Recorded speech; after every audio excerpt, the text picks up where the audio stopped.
So last season, they lost 3 games all season. Now they've already lost 3 games at this point. What is up, everybody? It is Jake with Master Football back at it again. Happy Monday. Thank you so much for being here. If you want to be up to date on everything college football, pro football, Madden, EA college football, NFL draft, anything related to American football, hit that red subscribe button. You will not be disappointed. Also the like button too, and follow on Twitter/X. That fame is growing. Without further ado, let's get into the video. All right, guys, Monday morning, another great week of college football. Again, for those of you who don't watch college football, you are missing out. This is one of the best seasons we've had so far. One of the best regular seasons. Sometimes there's some regular seasons that have been kind of snoozers. Not this one. There's lots of games across multiple different conferences that are interesting. One of the most interesting things to me, and this is foreshadowing about what we're going to talk about, is the decline of empires. A lot of people think, oh, no, you see, these certain teams are always going to be good. Teams ebb and flow as to who's good, who's not. Maybe it's the South, maybe it's the West Coast, maybe it's the Big Ten, maybe it's the Central America, center of the country. There's certain things that dictate whether or not certain areas are strong or not. One thing that's happening right now in the Southeast United States, in the ACC, there's one team that looks like they're slowly receding back to the average. And again, they've been a national championship contender for the last couple of years, a powerhouse program, but it doesn't look like it's going to maintain that going forward. They weren't even the most interesting game in the ACC this weekend. That arguably was this one. So of national title implications here, number 10, North Carolina hosted Virginia. The 1-5 Virginia Cavaliers come in with the Virginia Cavalier. Their quarterback's last name is Tony Muskett. First of all, Muskett, Cavalier, perfect. I love it there. But he wasn't the reason why they won. Paris Jones, Mike Hollins, Tony Muskett, boom, 54 carries, 228, and 3 touchdowns on the ground. Ultimately upsetting future first-round pick quarterback Drake May and North Carolina, previously undefeated. But like I said, we're not going to talk about North Carolina here. I want to make sure I highlighted that fact that this is a very important game, but we're going to talk about a fading empire. The Miami Hurricanes throughout the 80s and then sometime in the 90s and the early 2000s were the team to beat. Anybody who played there knows that, man, it's going to be tough. We're going to play in the Orange Bowl, Pro Player Stadium, wherever it is. These guys are the toughest out in college football. Freakazoids, speed here and there, Devin Hester, Jonathan Vilma, Vince Wilfork. They had so many guys. Sean Taylor, first-round picks across the board. Now, what happens from that empire? Lots of things. People start leaving, and there's so many things that slowly lead to the point. Like I said, empires don't collapse because of big bangs. They collapse with a whimper. And again, Miami didn't collapse fully, but they have not had the success they had back then that they have right now. You can see it in the history of their record. So it's very easy to see. If you come over here and check this out, 1983 National Championship, 1987 National Championship, 1989 National Championship, 1991 National Championship, 2001 National Championship. Boom, 5 within not very many years.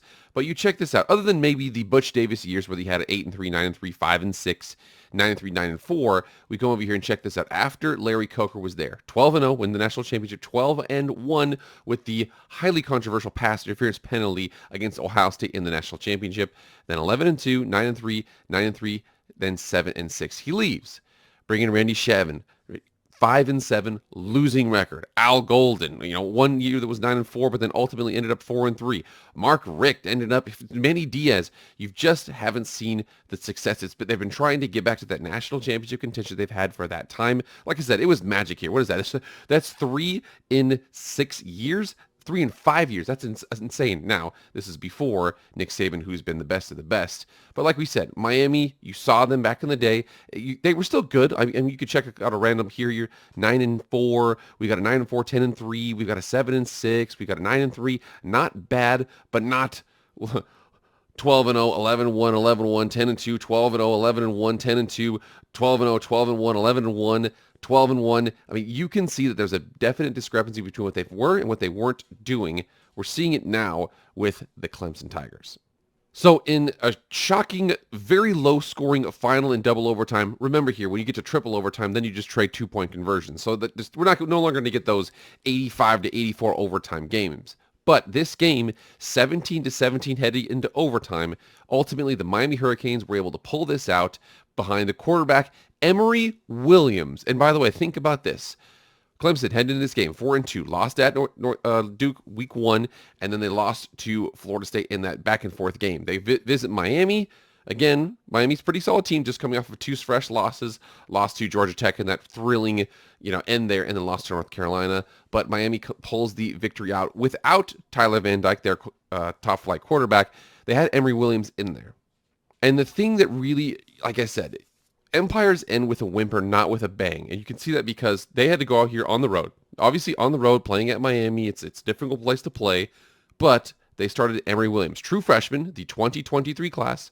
And you come down here and check out what the scouting report for him was: a developmental quarterback prospect with traits that everyone covets these days. 6'4", 190, and he, summer before his senior season. That right there, a developmental quarterback, true freshman, beat the Clemson Tigers on the road without their starting quarterback out. This is one of those victories that you can't really handle.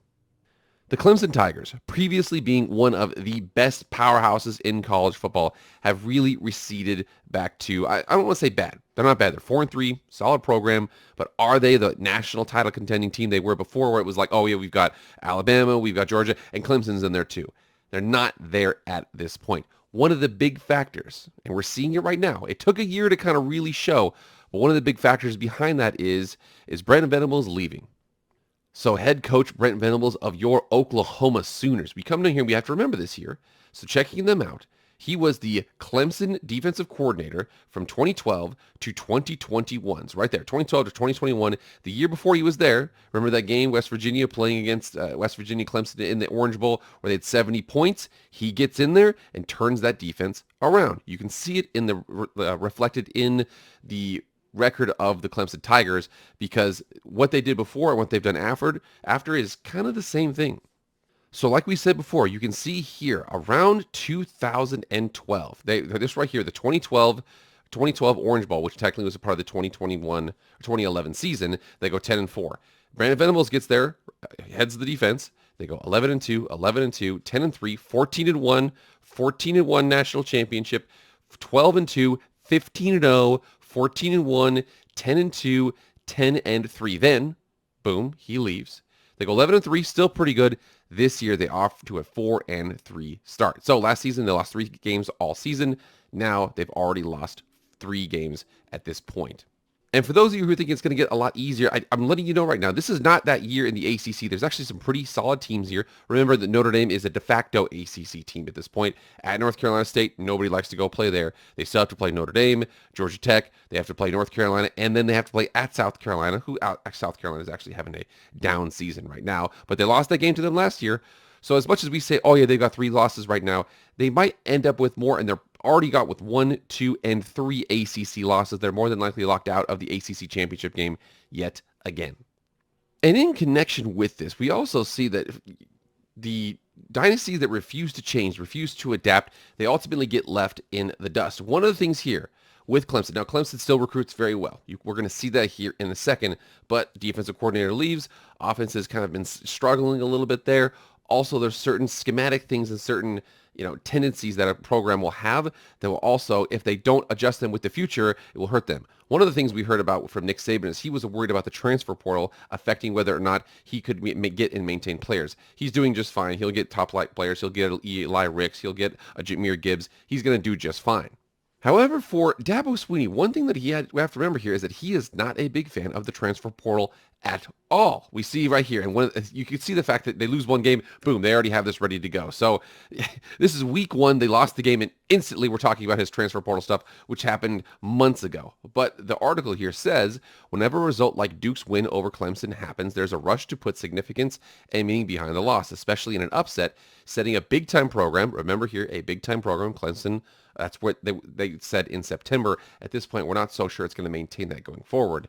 But he said had the success on a national level. You're seeing it happen this week's Alabama losing to Texas at home. Is Nick Saban too old? Can he get the right support staff? Has the program lost its way? Says Dabo Swinney is hearing a lot of criticism.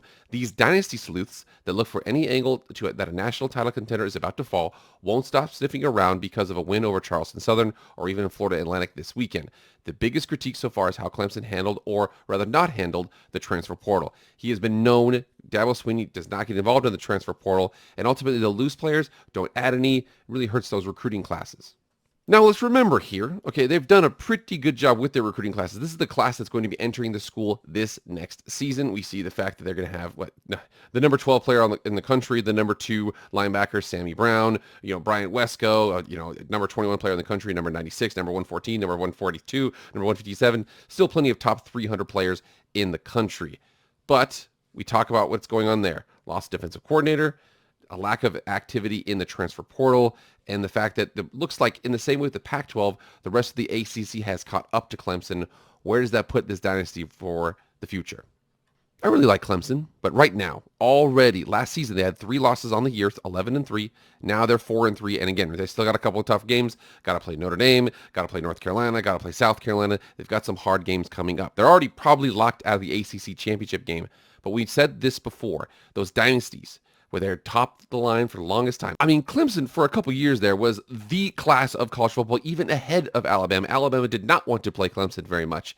Now it looks like they've kind of receded to the mean there. They're still going to be good. They're probably going to end up 7-5, 8-4, something like that. But those 11-1s, 15-0s, 14-1s, are they going to end? All right, guys, get in the comments right now. Let me know what you think about Clemson. I think that, man, it's tough.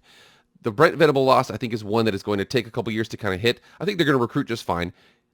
We know that Dabo needs to get into the transfer portal. Whether or not he does, we don't know. But we do know that it looks like the cracks of the dynasty of Clemson are starting to show a little bit more. 4-3 doesn't help it out. All right, guys, that's it. Thank you so much for being here. Please like, share, comment, subscribe, do all that stuff. I appreciate it. That's it for me, guys. I'll see you guys later. I am out.